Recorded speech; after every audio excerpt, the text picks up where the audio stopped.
Hey y'all, welcome back. Happy Friday. And Merry Christmas. Did y'all have a good Christmas? Did Santa hook y'all up? Let me know what y'all got in the comments.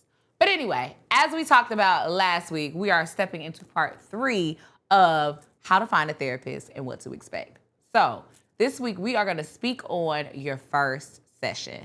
Now, your first session after the consultation may look like an assessment. And in this assessment, your therapist is going to ask very detailed questions about your current issues, past history, a lot of things about your lifestyle, your peers, just a whole gamut of questions. So don't be alarmed if it feels a little like you all in my business. They kind of got to be all in your business. The way that I like to think about it is when you go to get a physical from the doctor. They check you from head to toe to assess what's going on, where you are in these areas, and if there are things and cause for concern.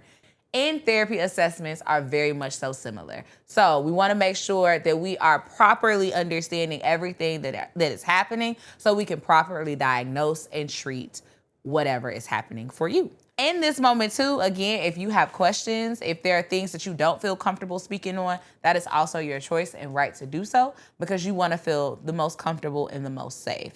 So once we finish with the assessment, then you move into your first session, and that first session can look like a lot of different things depending on your therapist. It could look like just getting to know you and building rapport, getting some backstory on things that have been going on, or social supports in your life, or just something lighthearted.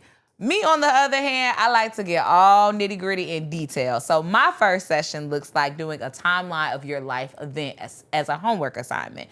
And in this timeline, I go over things with you from birth to present based on what you've created. And we talk through them and identify themes that are recurring in your life cycle. So for example, in your timeline, there may be a recurring theme of trauma, or there may be a recurring theme of people pleasing or constantly having certain types of people in your life. And I want you to identify different themes that you see within your timeline, and I take a detailed list of the things that I identify. And from there, I use these themes along with the goals that we've created within your assessment to bridge those gaps and help you through the therapy process. Now, again, everybody is different. That's just what my first session looks like. So that's it, folks. We spoke on it. Tune in next week for the new year and new content.